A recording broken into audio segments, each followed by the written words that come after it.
En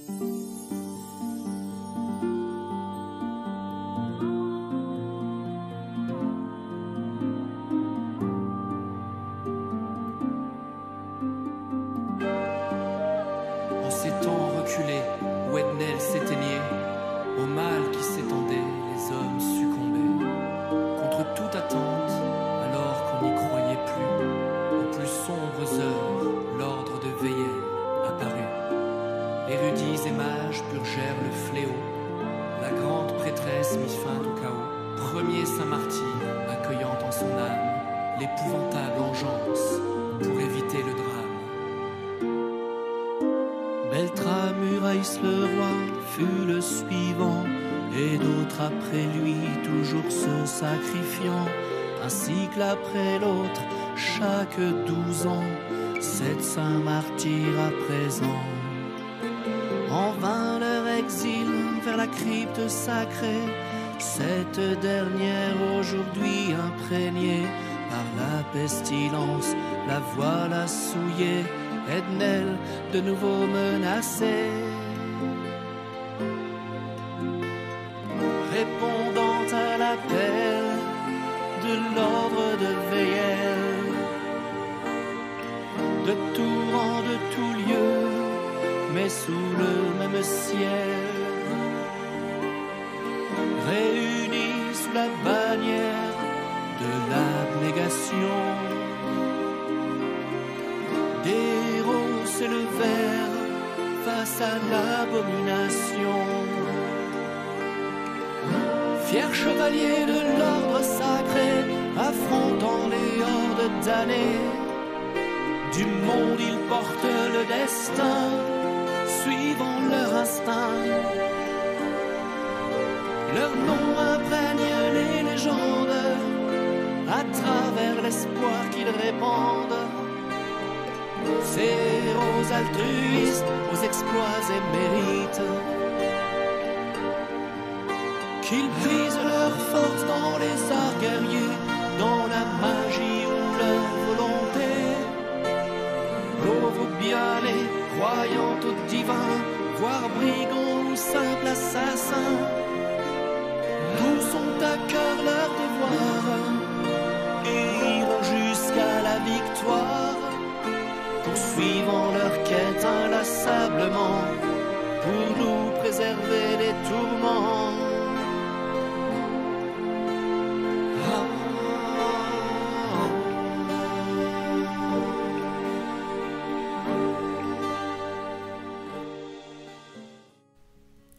Bonjour tout le monde, bienvenue au Temple de Jeu d'Arkaril. On se retrouve pour la suite de notre campagne de l'Ordre de Veillel, chapitre 1 à la sauce chapitre 2, donc c'est-à-dire avec quelques éléments du chapitre 2.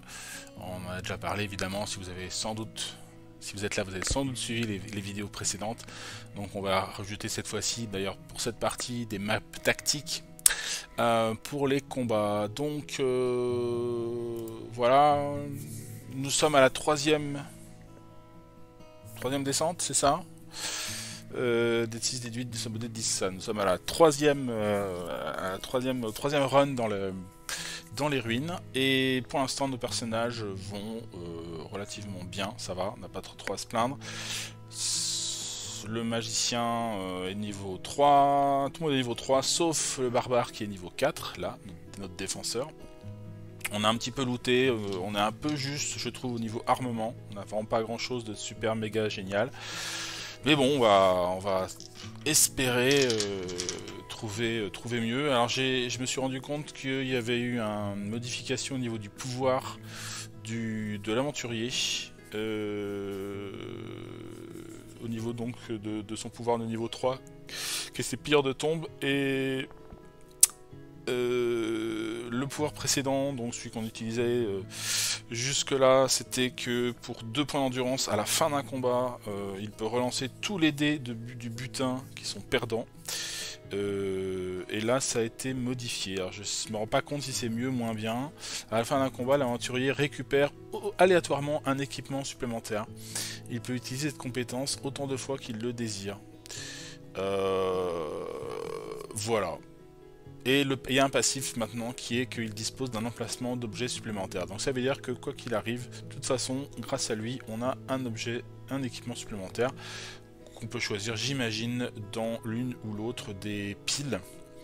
Voilà, donc ça coûte 2 points d'endurance. C'est la petite modif, j'avais pas trop fait gaffe.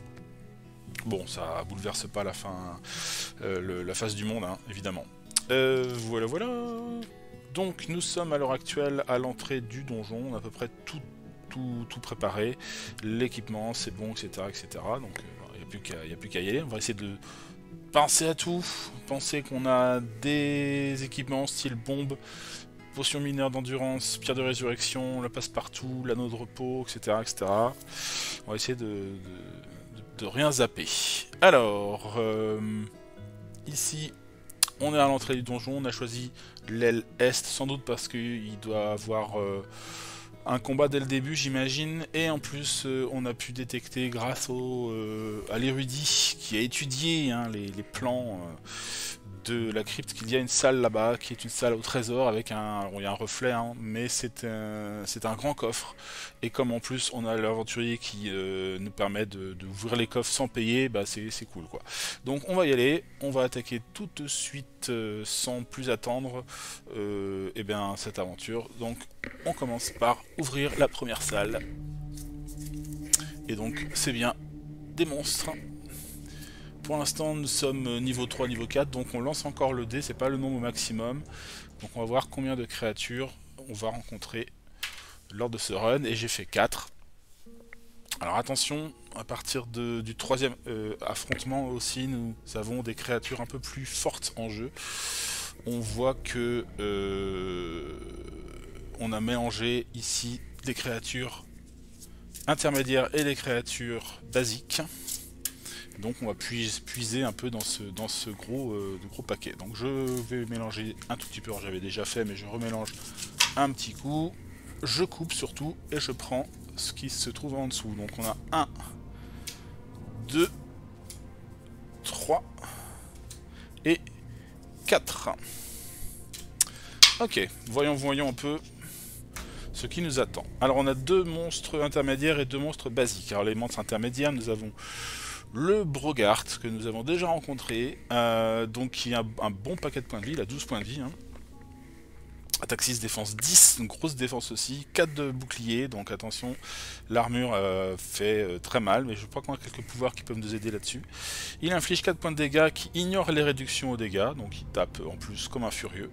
Et la carapace du Brogart réduit jusqu'à 10 points de dégâts avant d'être détruite, faisant tomber la réduction de Brogart à 0. Donc de toute façon, sans armure, là, encaisse 10 points avant de disparaître. En gros, c'est un peu ça l'idée. Donc ok pour le Brogart. Nous avons... Alors, on l'avait déjà vu dans les précédentes vidéos. Hein. L'égorgeur. L'égorgeur, c'est pareil, c'est un peu un furieux.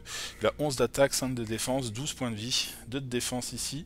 Il inflige 6 points de dégâts, et s'il fait un coup critique de l'égorgeur, ou sur un échec critique de la cible, il tue instantanément le joueur. Donc c'est pas cool, c'est vraiment pas cool du tout.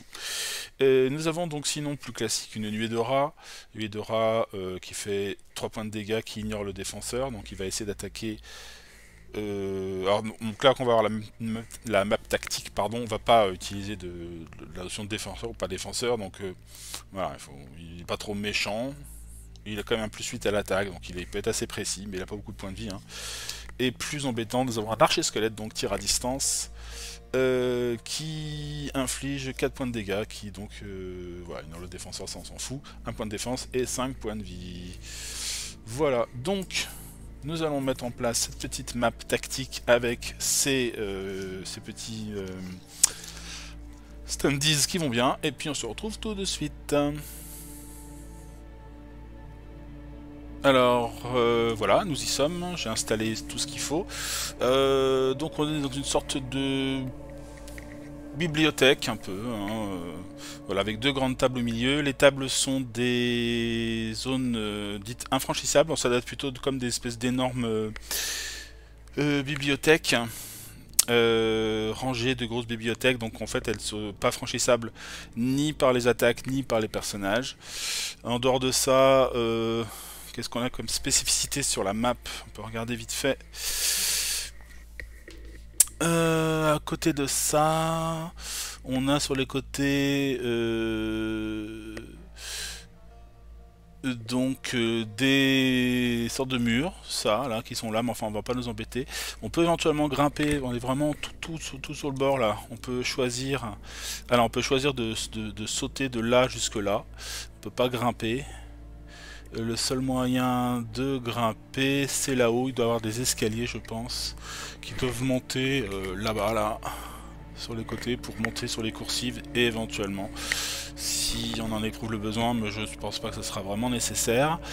Donc en dehors de ça, la map ne présente pas de choses particulières. Donc rappelons-nous, on peut se déplacer que de 4 cases. On tire à une distance de 6 cases. Après, donc j'ai rajouté quelques petites options supplémentaires pour voilà, agrémenter au niveau tactique. Donc on a le choix de courir. Donc si on court, c'est-à-dire qu'on considère qu'on ne fait que ça, que se déplacer. On peut se déplacer de 4 cases plus et doubler son mouvement en fait, voilà, jusqu'à 8 cases. Voilà. On peut aussi choisir de ne rien faire. Donc si on ne fait rien du tout, on se déplace pas, on n'attaque pas, on fait pas de capacité, on peut se reposer et récupérer donc un point d'endurance. Voilà. Et puis sinon on peut aussi choisir de viser. Donc si on veut viser, c'est-à-dire qu'on ne se bouge pas, on a une attaque à distance. Dans ces cas-là, on rajoute un bonus de 2 points à la portée. Donc, ça permet éventuellement de tirer de plus loin. Et si le round d'après, on continue à être sur la position sans bouger, toujours en étant sur la même cible, là on gagne en précision, on gagne plus 1 à l'attaque. Voilà, et sinon, possibilité aussi pour les personnages de faire une charge. Dans ce cas-là, il faut faire une attaque en ligne droite, un déplacement en ligne droite. Ça doit être au moins de 3 cases pour que on ait le temps de faire la charge. Dans ces cas-là, on a un jet de force ou de dextérité à réaliser. Et je sais plus le degré de difficulté, et si on y arrive, eh ben, on a un bonus aussi à l'attaque et aux dégâts. Bon voilà en gros. Là-bas on a donc le défenseur, on a... Enfin la grosse bête à carapace, c'est un défenseur, donc il va essayer de se positionner devant pour protéger ses copains. Dès qu'il va essayer.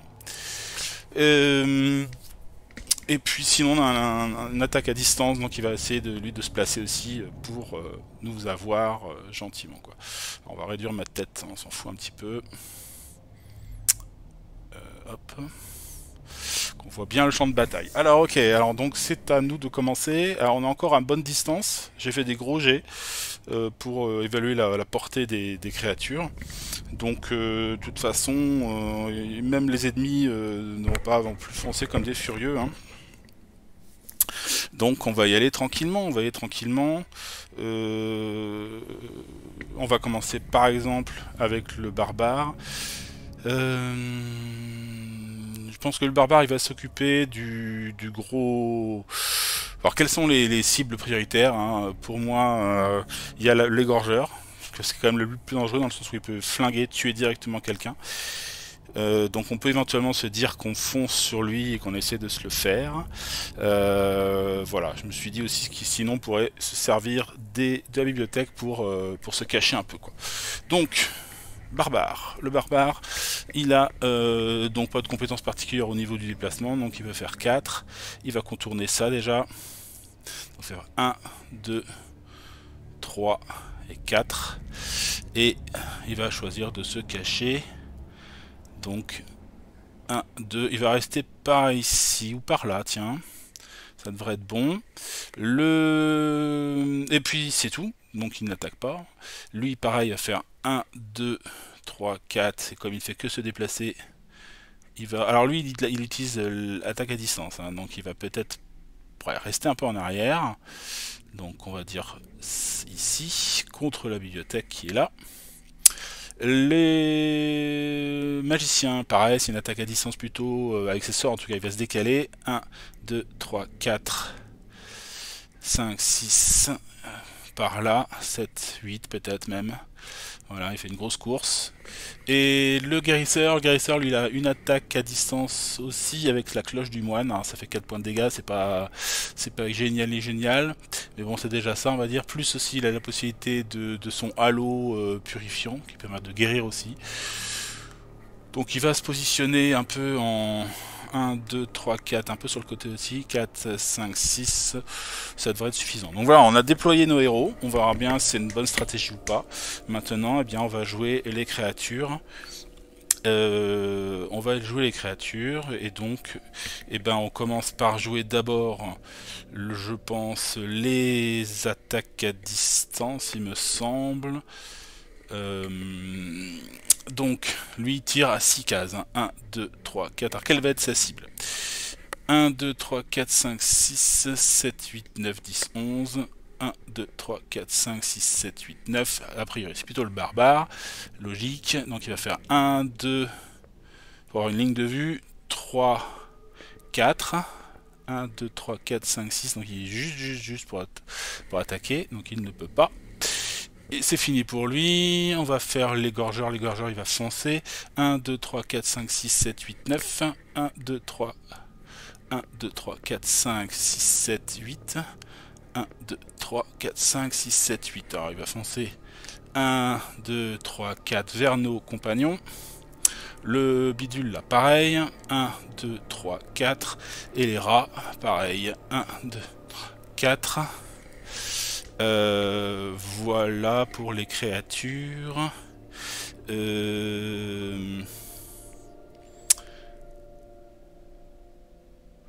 Ok.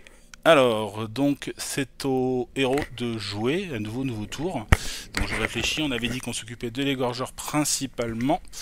C'est lui qui est en tout cas le premier arrivé, là.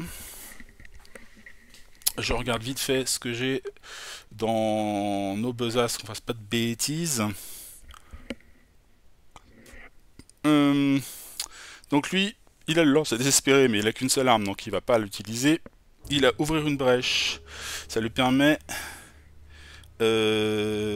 donc au prix de 2 points d'endurance de frapper un ennemi, lui infliger 3 points de dégâts et réduire sa réduction de dégâts à 0 jusqu'à la fin du tour du maître de jeu. Donc ça permet aux autres copains de faire des dégâts derrière plus facilement. C'est pas con hein, comme système. Mais ça coûte quand même 2 points d'endurance. Sinon, il a aussi, lui, l'attaque sautée, ça fait à partir d'un jet de force supérieur ou égal à 15, le barbare inflige des dégâts de l'arme plus 3 à un ennemi. Donc plus 3 par exemple sur lui, sur l'égorgeur. L'égorgeur, il a une résistance de 2, donc de toute façon c'est comme si il avait une résistance de 0 et qui faisait 7 points de dégâts quand même, donc ça peut être pas mal pour l'égorgeur aussi d'utiliser cette capacité d'attaque sautée. C'est une autre stratégie. Mais, si on imagine que le prêtre puisse aussi tirer sur l'égorgeur, avoir une réduction de dégâts à 0, ça permet de faire les 4 points de dégâts de sa cloche de moine par exemple, direct. Ouais. Sinon on a l'aventurier qui lui a tir à bout portant, donc s'il attire à moins de 3 cases, il a plus 2 aux dégâts, donc ça c'est quand même vraiment bien. Là il est à combien de cases? 1, 2, 3, il a 4 cases, donc là il peut pas faire son tir à bout portant, en tout cas sans bouger, il va être obligé de bouger. Et il est allié et archi expérimenté, donc il peut utiliser aussi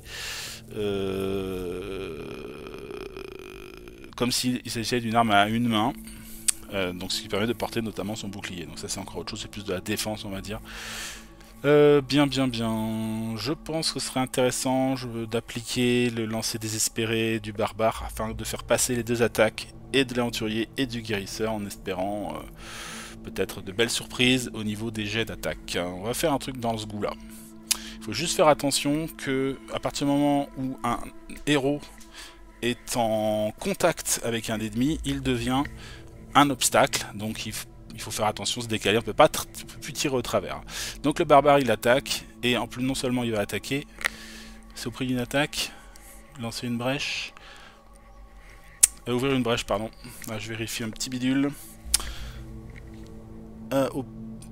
auprès d'un jet de force,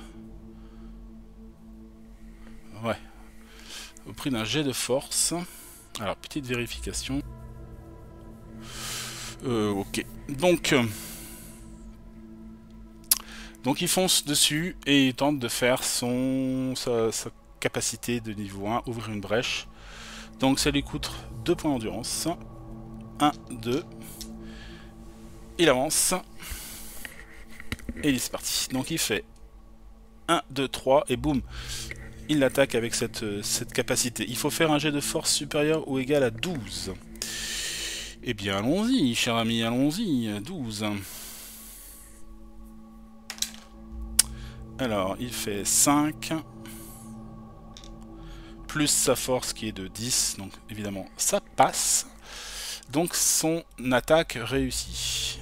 Ah, donc là on a vu qu'il était au corps à corps, là maintenant avec l'égorgeur, et donc il lui inflige 3 points de dégâts, déjà. 3 points de dégâts. L'égorgeur est donc une créature à 12 points de vie. On va symboliser ça peut-être avec un petit dé. Ce sera aussi simple, donc il descend à 9. Donc hop, je vais mettre 9 points de dégâts. Un petit marqueur de 9 points pour l'égorgeur. Voilà, ici. Voilà. Donc pour le barbare, c'est terminé. Il a fait son action, il a fait son déplacement et son attaque. Donc ça passe. Maintenant, l'autre, il n'a plus de défense. Donc l'archer, j'aurais bien voulu qu'il puisse placer au moins son tir à bout portant. Donc il va se déplacer, il va se décaler un tout petit peu, ça fera pas de mal. Il va faire 1, 2. Là maintenant il est à...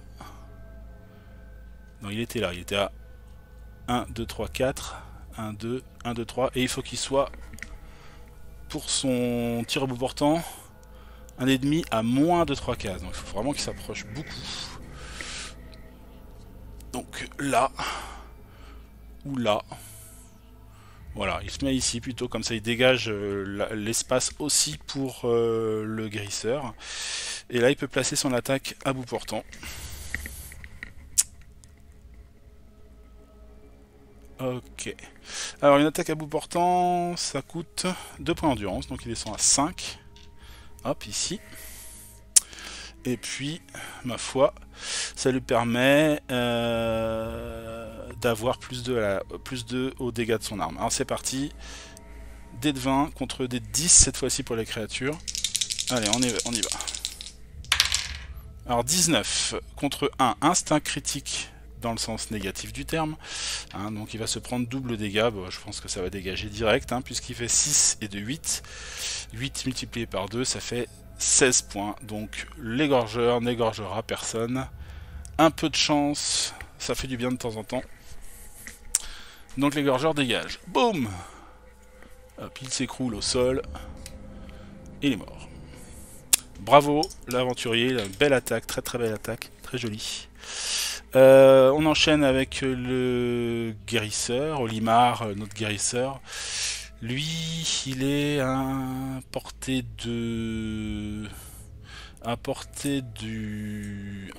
1, 2, 3, 4, 5, donc à portée du rat. Donc il ne bouge pas et il va l'attaquer avec sa cloche de moine, donc une attaque spirituelle, disons.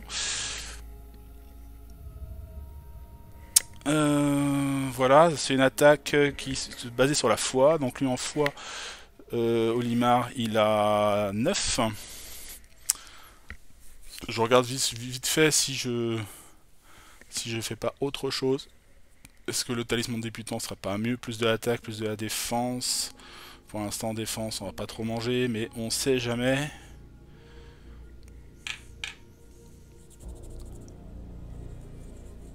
Le rat, est-ce qu'il peut le flinguer? Il a 3 points de vie. Normalement, un coup de cloche et c'est bon. Hein. Donc, je pense que je vais attaquer quand même, ce sera fait. Donc, hop, il y va, il est à distance. Dés de 20 à l'attaque. 7 contre 3, donc ça passe. le rat a une défense de 6 et lui il est plus en fois il a 9, donc il a un plus 3 en plus, donc il fait 10 contre 3. Au niveau des jets de dés, 10 contre 3 ici. Donc ça passe, il fait 4 points de dégâts, et ce qui est suffisant pour tuer le rat qui n'a que 2 points de vie et 1 de défense. Donc ça fait un deuxième ennemi qui tombe. Hop. Un deuxième ennemi qui tombe. Boum. Et il nous reste le magicien. Alors lui il a 1, 2, 3, 4, 5, 6. 6. Alors il peut très bien ne pas bouger. Alors il y a l'archer aussi. 1, 2, 3, 4, 5, 6 et 1. Voilà. Alors s'il utilise un pouvoir genre projectile magique, il peut faire, on avait dit, 5 points de dégâts. Hein. 5 points de dégâts d'un coup. Un archer, ça le tuerait pas. Ça le tuerait pas. Et le Brogart, il a 4 de défense, donc de toute façon... Ah, ça passe la défense, ça peut-être. Ah, alors si ça passe la défense, c'est autre chose. Si ça brise la défense, le projectile magique, ouais, il peut tuer le squelette d'un coup. Puisqu'il a 1 de défense et 5 points de vie, donc ça vaut peut-être le coup. Il reste à sa position, il ne se déplace pas, et donc il obtient un petit bonus de plus 2 à la portée. Donc ça fait 1, 2, 3, 4, 5, 6, 7. Donc là c'est bon, il n'y a pas d'arrêt, de ligne, de quoi que ce soit. Il est en bonne position pour placer, et donc il va balancer un projectile magique. Projectile magique, ça lui coûte au pépère... Ça lui coûte 2 points d'endurance. Donc là il était à 9, il descend à 7. Et donc il doit faire... Et il doit faire... au prix d'un jet d'intelligence supérieur ou égal à 15, le magicien inflige un nombre de dégâts égal à la moitié de son intelligence. Plus 2. Ah, plus 2 en plus. Wow. Oui, là c'est vraiment... ça va être largement suffisant pour le battre. Mais autant se débarrasser du... Enfin, si ça passe, hein, autant se débarrasser direct d'un attaquant, surtout à distance. Donc c'est parti, il doit faire, on a dit, 15. Alors, est-ce que ça passe, ça? Non, ça rate. Ça rate parce qu'il fait 4, il faut faire au moins 15, et il a 9 d'intelligence. Donc 9 et 4, ça fait que 13. Donc il a utilisé son endurance.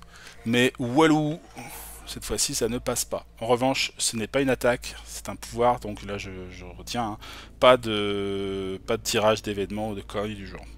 Mais il a en gros perdu son tour. Enfin, perdu son tour, oui. Il a pas réussi à le toucher. Alors... Donc, c'est aux créatures de répliquer. Nous avons le Bogart qui est là, le Brogard. Donc il a 1, 2, 3, 4, 5, 6, 7. 1, 2, 3, 4, 5, 6, 7. Et 1, 2, 3, 4, 5, 6, 7. Il y a les deux. Donc on va laisser le hasard. 1, 2, 3, ce sera le magicien. 4, 5, 6, ce sera le barbare. Ce sera le magicien. Donc ils font sur le magicien. 1, 2, 3, 4. Et il est encore hors de portée. Le squelette, lui, pareil, il fait 1, 2, 3, 4, 5, 6, 7.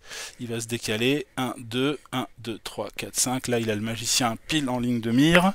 Donc, il fait une attaque à distance. Il a un bonus de 6 à l'attaque.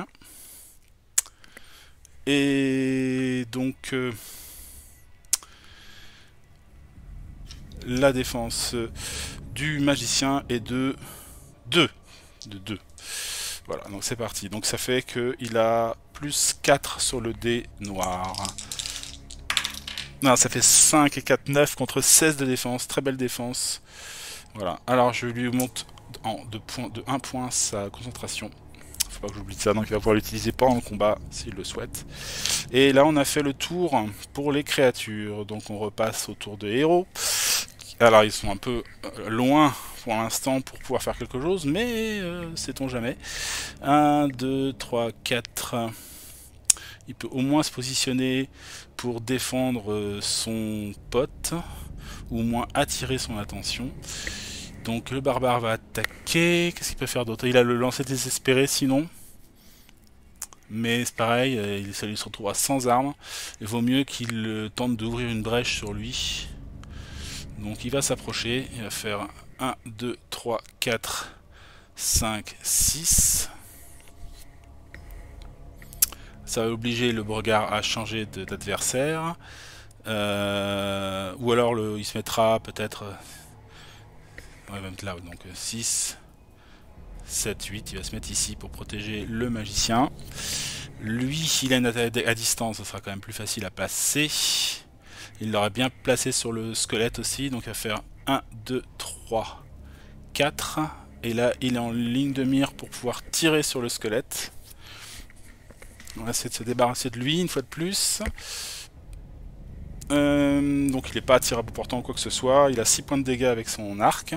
Donc il va tenter sa chance de cette manière-là. Alors à l'attaque, il a classé la dextérité. Hein, il a 9 points il a 9 en dex. Le squelette a que 2 de défense. Donc ça fait un bonus de 7 à son attaque. 17, ça passe contre 5. Donc le squelette prend 6 points de dégâts. Il a 1 de défense et 5 points de vie. Donc le squelette disparaît aussi. Adios amigos. Hop, on le pose au sol. Finish. Et pour le coup, on a le guérisseur qui va foncer. Il va faire un double mouvement. 1, 2, 3, 4, 5, 6, 7, 8. J'ai fait combien tout à l'heure avec lui? Peut-être un peu abusé. 1, 2, 3, 4, 5, 6. Il était là. 1, 2, 3, 4, 5, 6, 7. Alors. 1, 2, 3, 4, 5, 6, 7, 8. Non, non, c'est bon, j'avais bien fait. Donc voilà, ils sont tous placés. Il reste que le gros. Alors, excusez-moi, j'étais en train de regarder si j'avais bien fait le bon nombre de cases de déplacement pour le barbare. Donc là maintenant, il reste plus qu'à voir, et ben, à gérer le Brogard, qui a donc une grosse armure, mais le barbare est pas loin.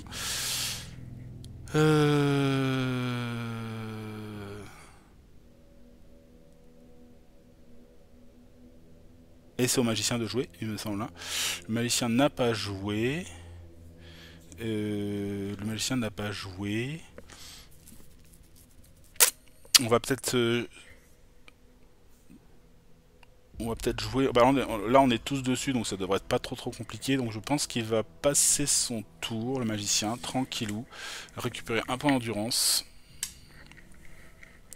et attendre l'attaque du Brogard, qui ne va pas se faire attendre d'ailleurs, puisqu'il est là près du barbare. Donc il va foncer sur lui.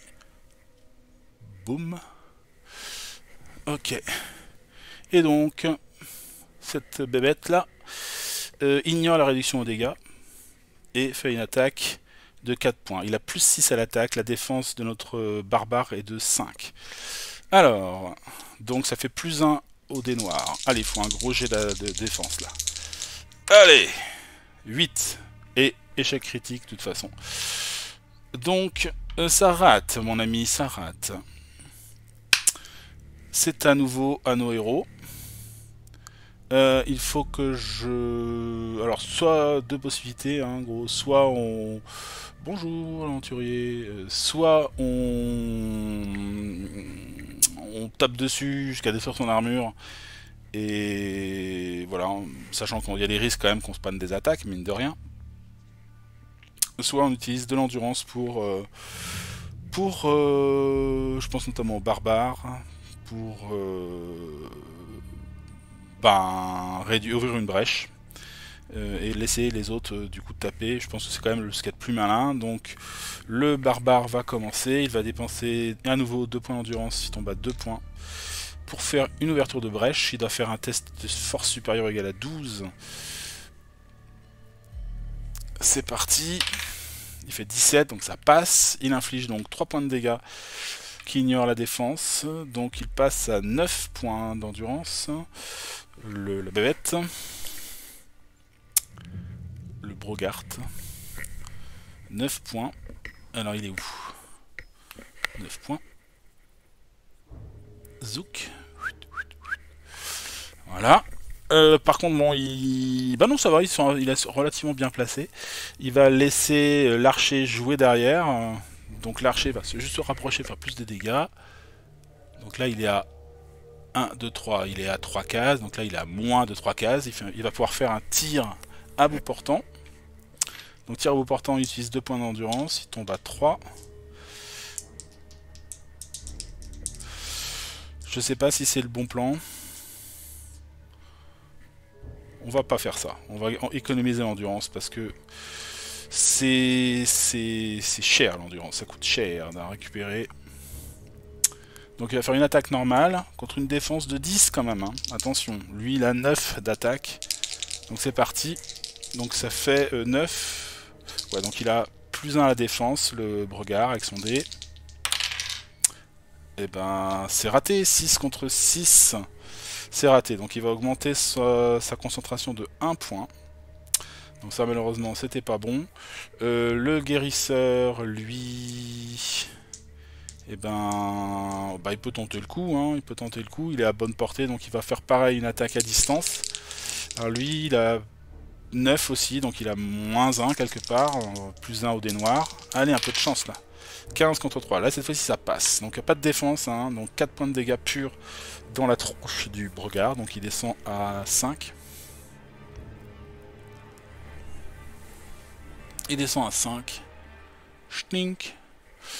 Et puis il nous reste après ça le magicien qui a sa capacité de concentration de 1 point. Ça lui permet d'avoir plus 4 à l'attaque. Donc il pourrait absolument réussir automatiquement son sort. Mais ma foi... Là il reste combien? 5 points.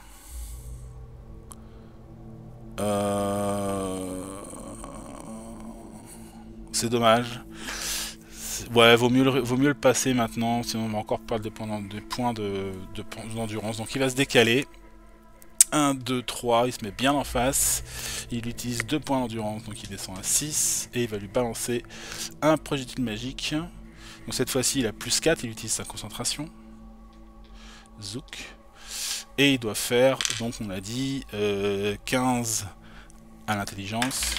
Il fait 16, donc là ça passe, pas de problème. Et il l'inflige donc 5 et 2, 7 points de dégâts. Le v'là rincé, le Bregard, il tombe au sol. Chouf.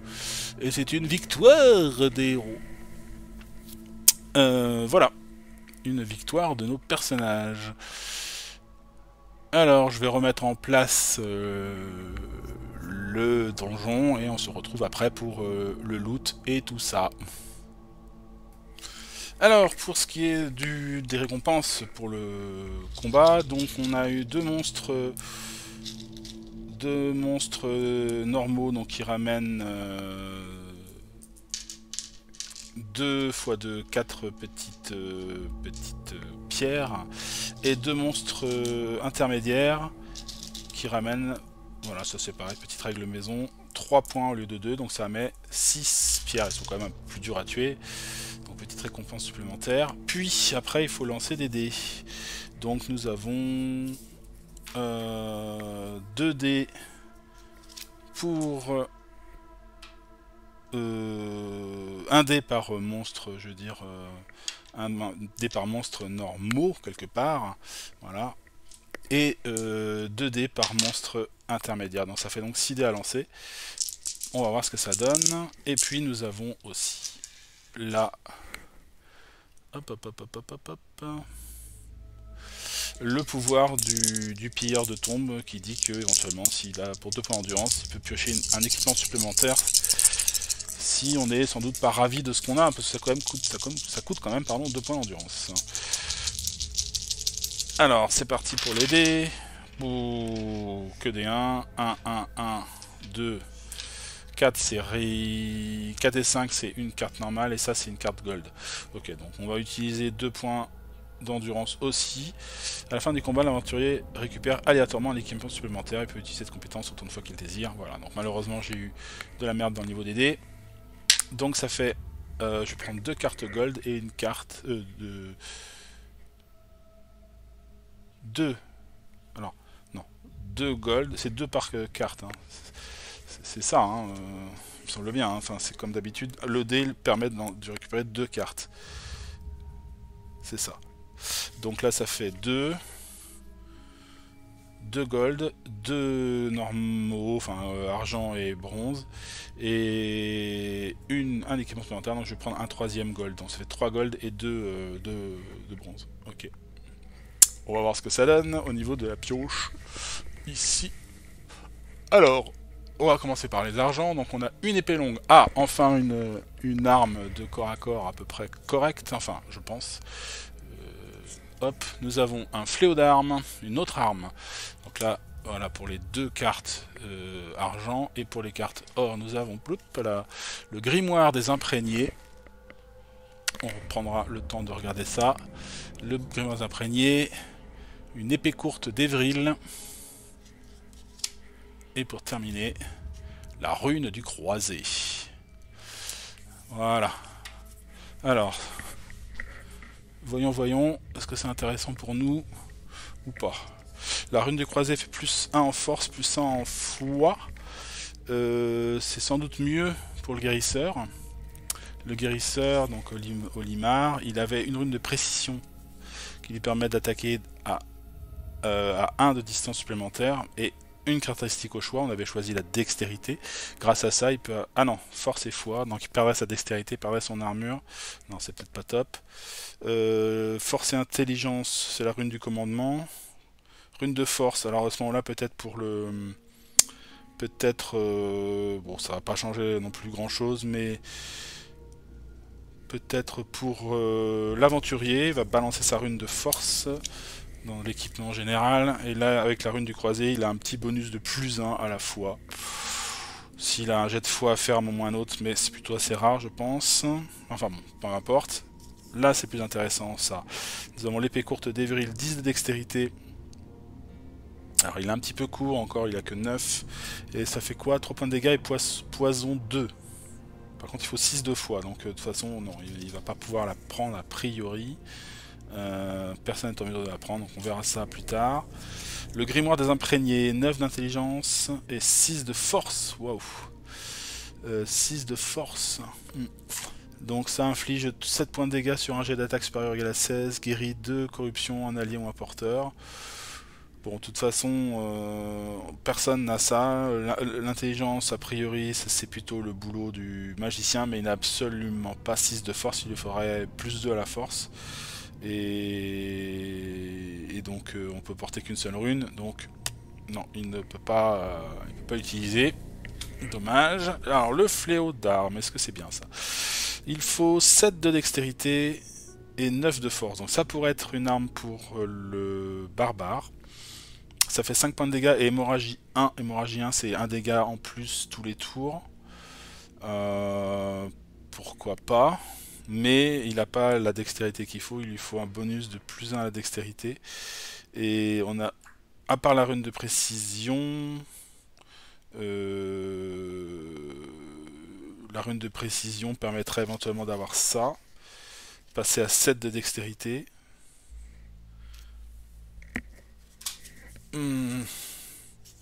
Ouais, ça peut être une solution. On jouera un tout petit peu plus la défense dans le sens où je pense y récupérer le targe de l'aventurier. Parce que ça c'est une arme à deux mains de toute façon, hein. C'est là le truc de coquin là, qui fait 6 points de dégâts. Mais il perdrait aussi un point de force. Mais bon. On va peut-être faire ça. Parce que bon, l'épée courte sinon c'est pas terrible, hein. Ça fait que 4 points de dégâts. Bon, c'est vrai qu'il peut porter une armure aussi. Je préfère autant le fléau d'armes. Donc on va bidouiller un truc. On va enlever la trappe coquin. On va filer le bouclier de l'aventurier au barbare. Donc le bouclier il faisait 2 points de défense et 2 points de réduction de dégâts, hein. Donc il va quand même pas mal booster sa défense, ça peut être pas mal. Il va enlever la rune de du commandant. Voilà. Si je fais ça, J'empêche le...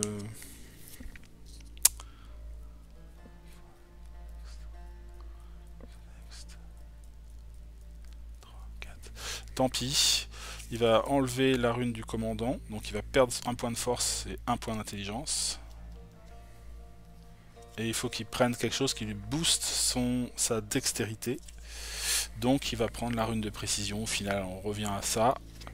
Rune de précision, donc qui lui permet d'avoir un point sur une caractéristique de son choix. Donc il va gagner un point en dextérité. Et il a le prérequis pour le fléau. 9 de force, 7 de dextérité. Voilà. L'épée longue, on va la vendre. En revanche, malheureusement, le guérisseur ne peut plus porter l'armure sacrée. Parce qu'il n'a plus son bonus de plus 1 ici. Donc on lui défausse ça. Donc plus d'armure du tout pour le guérisseur. Il va falloir faire gaffe à lui. Faire gaffe à lui. Hop. Il va quand même mettre la rune de commandant, du commandant, tant qu'à faire. Hop. Rune du commandant, c'est force plus 1, intelligence plus 1. Donc ouais, il gagne un petit point en force et un petit point en intelligence. Voilà, bon, c'est pas génialissime, mais bon. On a gagné un barbare un petit peu plus, qui ressemble un petit peu plus à quelque chose. Je revérifie vite fait ce que ça fait l'hémorragie, mais il me semble bien que c'est simplement ça. Hein.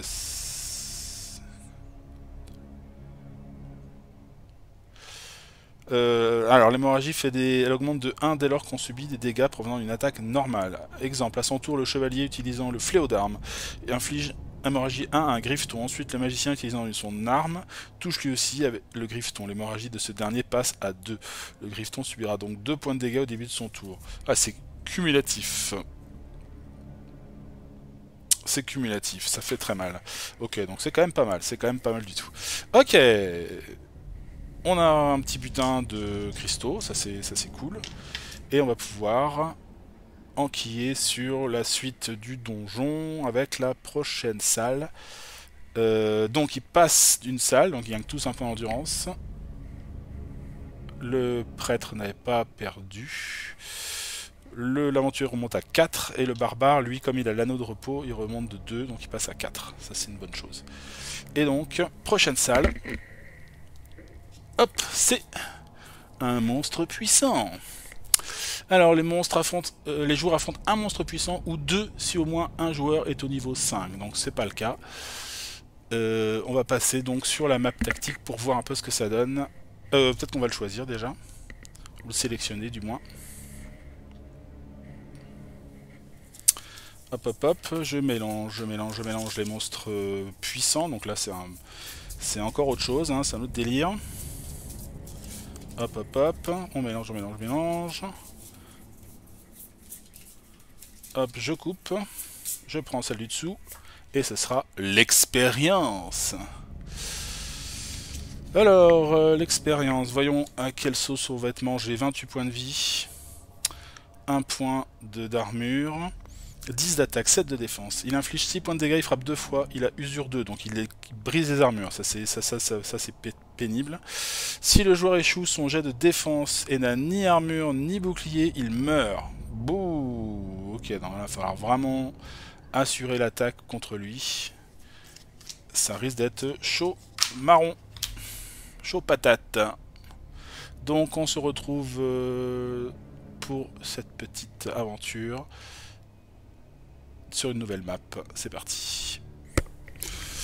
Bon, le seul qui va pouvoir être en mesure de au moins le tenir tête à peu près, en plus on vient d'enlever son armure, c'est con, c'est le barbare, ça sera sans doute pas le guérisseur, parce qu'il n'a pas d'armure, c'est le seul qui n'a pas d'armure, donc il va devoir rester un peu derrière. Lui il a quand même son bonus de plus 2 à l'attaque et plus 2 en défense qui va être utile, je pense, avec sa petite arme, là, comment on appelle ça, son talisman de débutant, petite arme de soutien, on va dire, de buff. Bon, on va voir ça.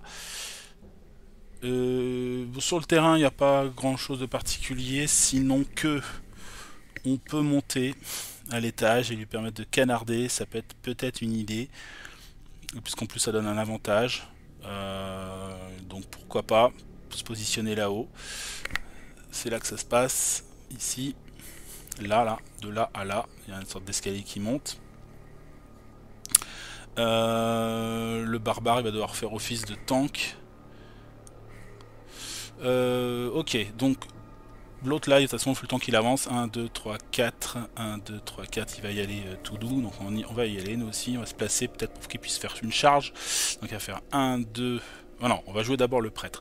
Le prêtre, pouf, il tente de faire donc un boost grâce à son talisman. Il doit faire un jet de fois de 15. Fois de 15 pour que son talisman passe. Il fait 17. Donc pas de souci. Il donne un bonus de plus 2 à la défense et de plus 2 à l'attaque au barbare. Et ça pour 2 tours. 2 tours. Une fois qu'il a fait ça, il va se déplacer. Il va faire 1, 2, 3. Il reste là. Il va sans doute monter. Le barbare derrière, il va faire 1, 2, 3, 4, 5. Il se met prêt à réceptionner la charge de la créature. Le magicien il va se positionner pour pouvoir tirer par-dessus la table. Donc il va faire 1, 2, 3, 4, 5, 6. Pas trop proche, il ne va pas être non plus la cible de la saloperie. Et lui, bah, de toute façon, c'est pareil, il va tirer à l'arc. Hein. Il va faire 1, 2, 3. Il va rester ici. Et puis, bah, voilà, on va attendre la créature. La créature va approcher. Il va faire 1, 2, 3, 4. Donc, dernier tour entre guillemets d'attaque pour de bonus. Lui va faire donc 3, 4, 5, 6, 7, 8. Donc là il se positionne ici en haut, prêt à attaquer en hauteur la créature. J'essaie de voir si j'ai pas un petit machin qui peut lui montrer qu'il est en hauteur. Pourquoi pas une pile de jetons, un truc comme ça. Ah, mon câble qui veut pas que j'y aille. Je vais le mettre en hauteur. Je vais prendre une pile de jetons comme ça. Ça fera un peu plus réaliste pour rigoler. Hop, donc voilà, il est un peu en hauteur. Oups.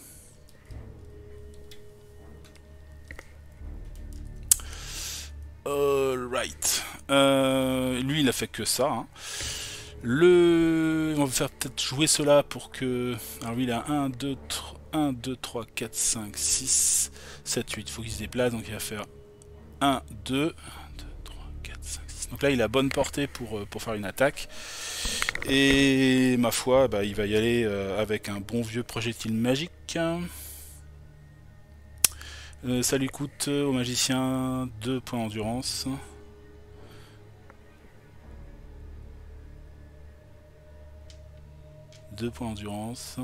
Et je vais utiliser alerte aussi. Sans perdre son tour.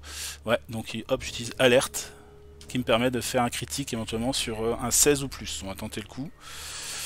Voilà, ça c'est son pouvoir, un de ses pouvoirs ici. Bon bah il n'y a plus qu'à croiser les doigts et voir si le projectile magique passe la défense de l'adversaire. Donc c'est un projectile magique, donc je dois faire au moins 15 à l'attaque. Allez, 6, ça passe parce que j'ai 9 et 6 ça fait 15, donc au moins déjà ça c'est bon. En revanche, j'ai pas de critique, hein, tant pis. Donc j'inflige 5 et 2, 7 points. Boum. Il lui reste 21 points. Donc là je vais lui mettre un petit marqueur avec un bon vieux 20 déjà, ça calme. Un bon vieux 20. Hop, plus un petit bonus de 1 point. Voilà, ça c'est son score de points de vie, l'enfoiré là.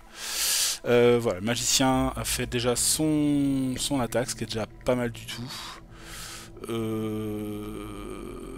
Ok, on passe au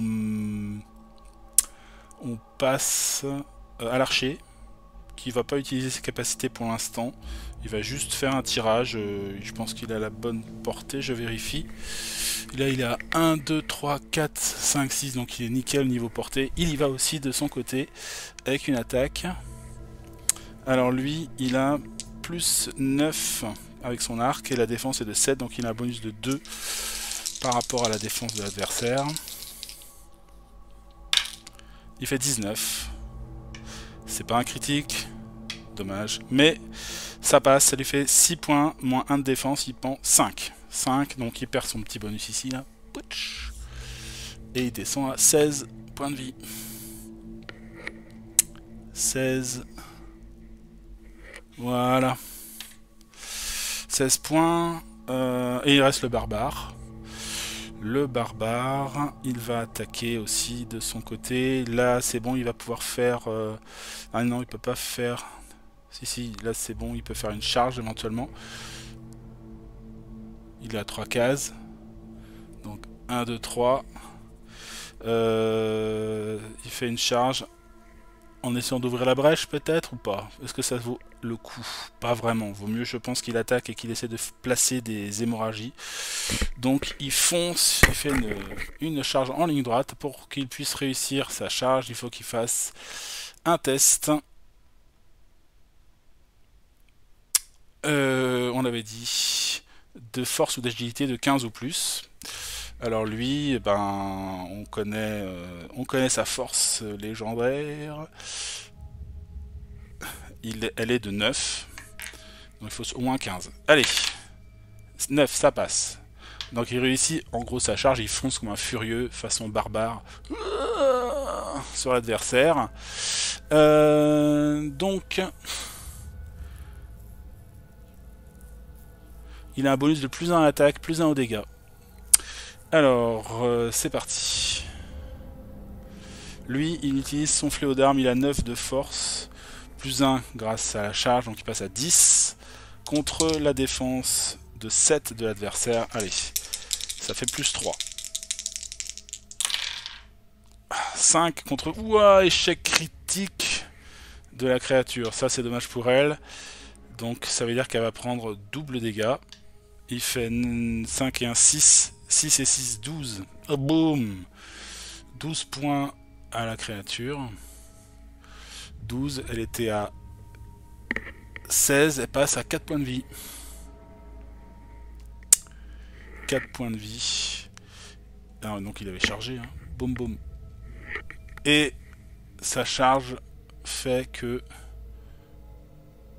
Normalement... mais c'est pas pour les monstres puissants, il peut repousser les monstres de 2 cases. Donc là simplement voilà, il a foncé dessus, il a fait une belle charge, il ne le repousse pas, c'est déjà ça. Et puis bah, c'est tout, c'est la créature. Donc vengeance, dit l'expérience, elle a déjà pris plein dans la tronche. Elle frappe 2 fois, elle fait 6 points de dégâts. Et elle fait usure 2. Alors petit rappel rapidos de usure 2. Usure. Cet effet montre l'usure que subissent les équipements défensifs durant les combats. L'usure ne s'applique donc pas aux joueurs, mais plutôt à leur armure et bouclier. Si un joueur possède un bouclier et une armure, l'usure cible toujours le bouclier en priorité. Dès que le bouclier est brisé, l'usure supplémentaire ou excédentaire se reporte sur l'armure. L'usure ne disparaît jamais d'elle-même. En zone de repos, vous pouvez payer autant d'endurance que l'usure de votre équipement pour vous en débarrasser, et ce, même si l'objet n'est pas encore brisé. Si un équipement subit autant d'usure que sa valeur en cristaux, il est brisé. Voilà. Donc 2 attaques, il fait une 10 d'attaque, la défense boostée, j'avais encore plus 2 à l'attaque ce tour-ci, hein. J'aurais pu le bonus d'ailleurs, hein. C'était le deuxième tour, j'avais un bonus de plus 2 encore à l'attaque, ici, hop, donc, j'ai plus en défense, j'ai 3 et de 5 et de 7 et de 9 en défense. 9 contre 10 d'attaque. Ça devrait tenir. Donc 2 contre 13, ça passe pas. Et deuxième attaque. 1 contre 13, ça ne passe pas non plus. Voilà. Donc les 2 attaques ne passent pas. On passe à nouveau autour de nos héros. On a le barbare qui est juste en face de lui. Alors il a pris 1 point de dégâts d'hémorragie. Passe à 3. passe à 3. Le barbare va tenter de le finir avec son attaque. Les autres se reposent. Donc, un point d'endurance ici. Un point d'endurance là. Et le barbare attaque. C'est le seul à attaquer, hein, du coup. Enfin, il reste le guérisseur, j'ai pas joué encore, on verra. C'est en cas de panique totale. Le barbare place une attaque. Donc il a plus son bonus de plus 2. Il a plus son bonus de charge. Donc il fait juste une attaque à 9. 9 contre 7, il a plus 2. Ça rate. 4 contre 5, ce n'est pas bon. Donc là, il prend un point de concentration. Et il faut qu'il dégage pour laisser tirer potentiellement le guérisseur. Donc pour ça, il faut qu'il fasse un dé qui batte la défense de l'adversaire. Défense de 7. Il fait 3, donc il n'arrive pas à se dégager. Le guérisseur, du coup, ne peut pas tirer, donc il va refaire un talisman de défense de débutant là sur le barbare. Ça passe pas, il fait 5, 9 fait 5, ça fait 14, donc il va aussi prendre un point shtick de concentration. Et c'est à nouveau, j'ai peut-être joué un peu vite, c'est à nouveau à la créature. Donc sa défense est à nouveau boostée quand même, le barbare là. C'était quand même le minimum à faire, donc il a une défense 5 et de 7 et de 4, 7 et 9 contre donc une attaque de 10. Donc il a plus 1 au dé, la bestasse là. 5 contre 15, ça passe pas. Et deuxième attaque, 4 contre 12, ça passe pas. Non mais alors. Donc le barbare utilise sa concentration cette fois-ci. Petite défense, petit repos encore pour le magicien, petit repos encore pour l'aventurier. On les laisse reprendre leur force. Et on tape comme un furieux. 11 contre 8. Alors il a une défense de 7. Moi j'ai une attaque de 9. Donc ça passe cette fois-ci. Il se reprenait un point de dégâts d'hémorragie. Cette fois-ci il est explosé. Il reprend un coup de fléau d'arme dans la tronche qui lui met 5 points de dégâts. Donc adios. Adios l'expérience. Elle meurt. Waouh. Beau combat. Alors, à l'issue de ce combat, les héros gagnent 6 cristaux, le trésor de l'expérience. Je rajoute 6 cristaux et on lance 4 dés. 4 dés pour le trésor potentiel de la créature, enfin en tout cas en termes d'objets. Allez. Faut que je fasse des 4, des 5 ou des 6.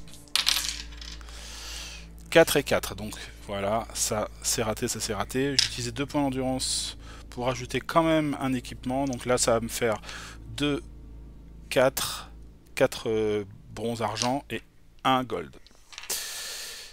Ça fait donc 5 cartes.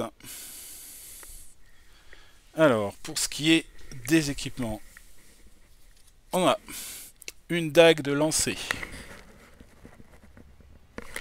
1, 2, une armure végétale.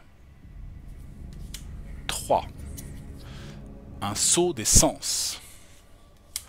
4, une baguette d'orcal. Et une carte gold seulement. Et ce sera, panoplie du chef barbare. Oh, ça dis donc, ça pète. Ça a l'air de péter. Alors, regardons les choses vite fait comme ça. Nous avons une arme d'assassin qui est une dague de lancer. Elle fait 4 points de dégâts. Il faut 9 de dex, 4 de force. Donc ça peut être bon pour l'aventurier. Mais il préfère largement se servir de son arc. Donc on va pas le prendre. On va pas le garder. Ah, je me disais tout à l'heure que dans ce qu'on a trouvé, il y avait l'épée longue qu'il peut utiliser au corps à corps. Donc, il va la prendre pour l'instant, à défaut d'autre chose, l'aventurier. Puisqu'il peut utiliser 2 armes, l'arc ne prenant pas 2 mains pour lui, quoi. Ici, nous avons quoi d'autre? Nous avons la baguette d'Orcal. Il faut 9 d'intelligence et 3 de foi. Donc ça peut être utilisé par le magicien. Ça fait 4 dégâts. Un jet supérieur ou égal à 16 est considéré comme une réussite critique. C'est parfait pour le magicien. Donc là, il va équiper ça à la place de sa dague. Ça lui permet de faire une attaque à distance. Ah, bon, certes, beaucoup moins puissante que ce qu'il peut faire avec ses sorts, mais ma foi, c'est déjà ça. Nous avons un saut d'essence. Il faut 9 de foi, 4 d'intelligence. C'est une arme de foi, donc ça peut remplacer la cloche du moine. C'est une attaque à distance. Ça fait 5 points de dégâts. Puis, sauf si elle n'a d'autre choix, la cible ne peut attaquer le porteur au prochain tour. En plus,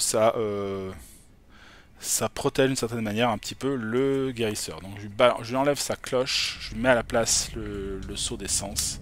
Ça, c'est une bonne évolution. Et sinon, on a l'armure végétale, qui est une armure qui demande 3 de force, 3 de dext, et qui donne plus 5 à la défense. Plus 5 à la défense, c'est pas mal du tout, ça. C'est pas mal du tout.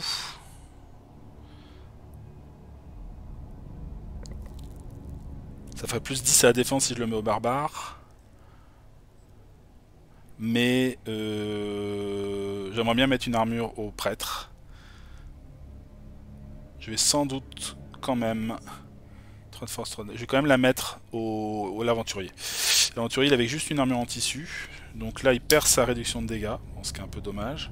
Mais il gagne un plus 5 à la...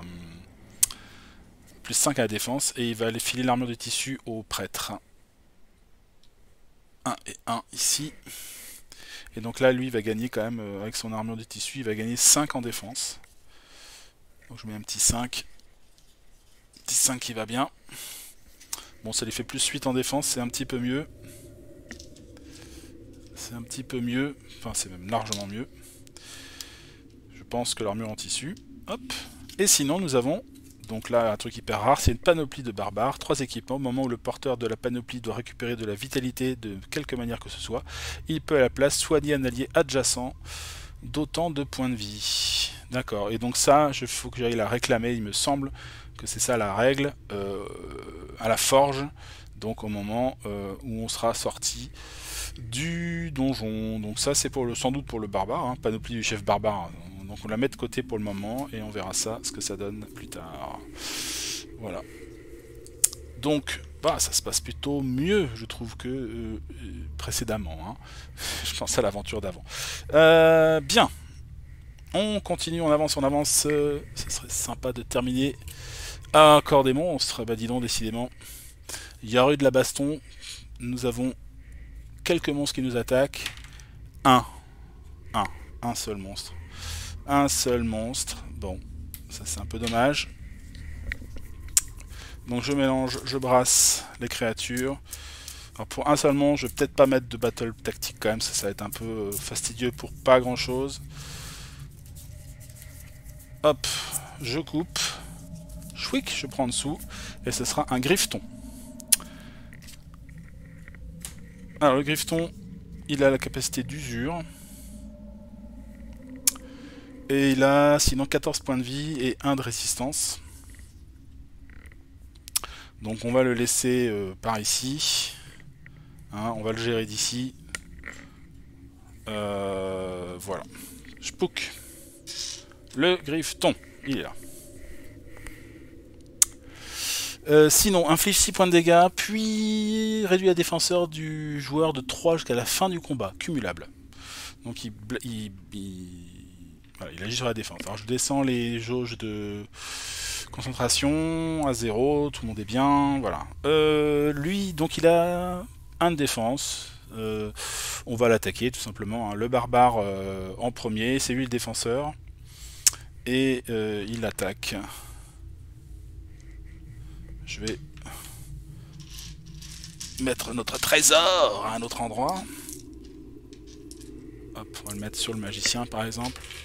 Voilà, pour dégager un peu d'espace pour les dés. Donc on est toujours avec les dés de 10 pour les créatures. Il a 7 de défense, le barbare à l'attaque il a 9. Donc il a un bonus de plus 2. Est-ce que le guérisseur lui met pas un bonus encore? Ouais, je pense que le guérisseur va utiliser son talisman de débutant. et donc on va commencer par le guérisseur. Il fait 9, donc ça passe. Donc il donne son bonus d'attaque et de défense au barbare, qui donc attaque.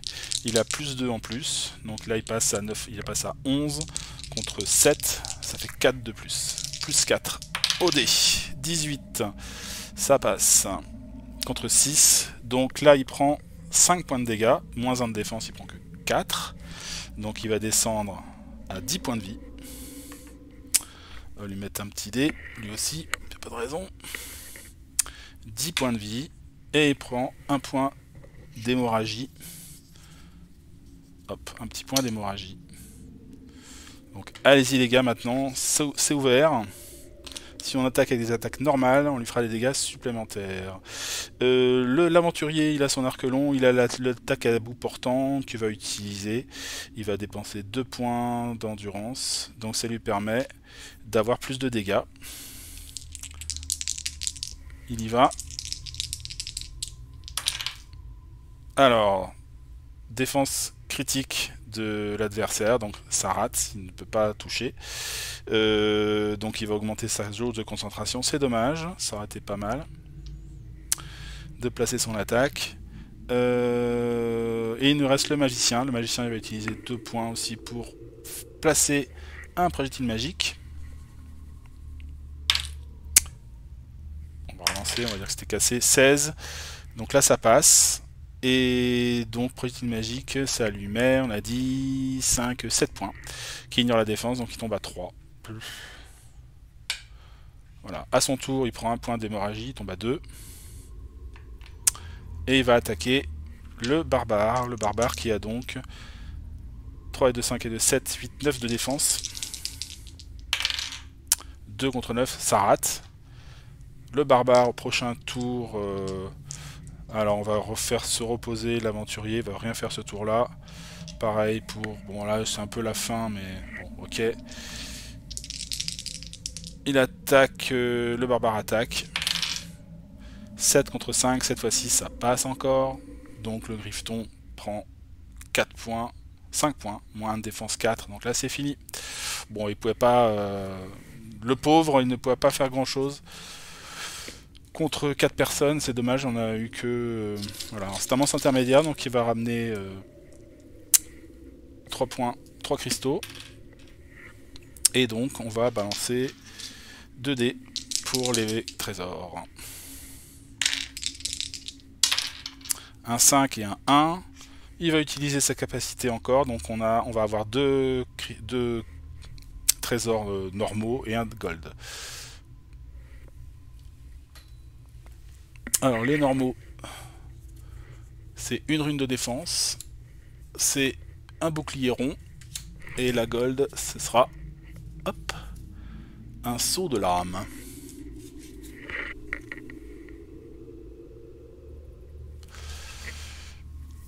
Ok, un bouclier rond, c'est pas terrible, mais on peut le filer, pourquoi pas... Je sais pas, on verra. Peut-être à personne. Le saut de lame x11, il n'y est pas encore, mais ça pourrait être sympa pour lui. Pour l'instant, il ne peut pas le mettre. La rune de défense,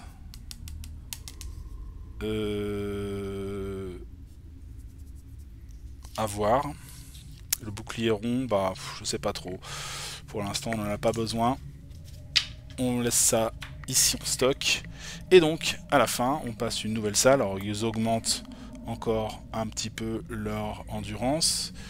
Et la dernière, on sait ce que c'est le coffre unique. Qui nous dit donc, ouvrir le coffre unique coûte 6 cristaux. Mais bon, nous, on a le passe-partout. Et on pioche 5 cartes chez le forgeron. Donc, c'est 5 cartes supplémentaires. 1, 2, 3, 4 et 5. On va aller voir directement ici, ce sera aussi simple. Alors, nous avons un éventail arcanique, 7 de foi, 6 de dextérité. Un bâton de l'hérétique, 7 d'intelligence, 7 de dextérité. Ça va être compliqué pour le magicien notamment. Une armure souple, 6 de dextérité, 3 de force. Une armure de tissu, 2-2, un bouclier de fer. Ça, le bouclier de fer, ça c'est bien pour le barbare. On va vraiment booster sa défense.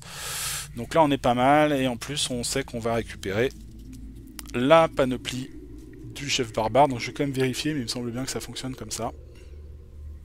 Donc c'est bien ça. Donc maintenant, nous arrivons à la zone de repos. Bravo les gars. Belle descente. Hop, ils reviennent par ici.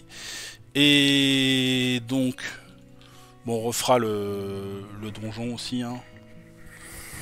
On fera ça peut-être une prochaine fois. Pour préparer la prochaine fois. Hop, et ici, donc à la forge, il y a 5 cartes qui sont proposées à l'achat. 2, 3, 4, 5.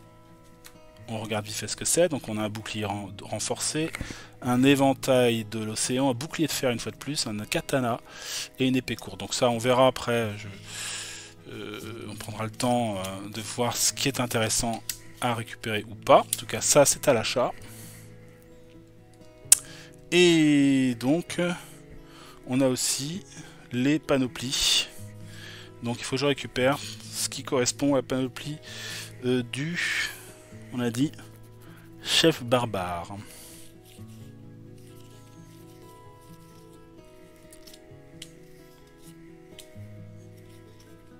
Il y a 3 équipements.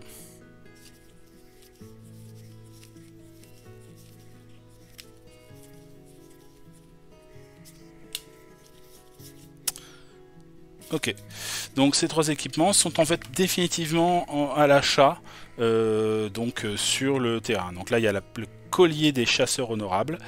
Lors de son tour, la première fois qu'il achève un ennemi, le porteur récupère 2 points de vie. Le manteau des chefs, 9 de force ou 9 de dextre, 5 de foi ou d'intelligence. Réduit de 3 points de dégâts subis. Donc ça c'est un... comme une armure en fait, si j'ai bien compris. Attends, j'imagine. Ouais, sans doute. Une armure, une sorte d'armure et une hache. Hache du dueliste. Inflige 6 points de dégâts ou 10 points de dégâts si le porteur affronte un seul ennemi. Si le porteur affronte un seul ennemi. S'il n'y en a qu'un seul au corps à corps. Ça fait super mal. Donc voilà, alors après ils sont plus ou moins chers. Hein. Le collier c'est 4. Le manteau c'est 4. Le hache c'est 3. Voilà, donc après on va faire le point sur où on en est financièrement. Mais, le temps passant, pour le moment, on va s'arrêter là, un peu dans la frustration, hein, de savoir un peu comment on va augmenter nos personnages pour le run suivant.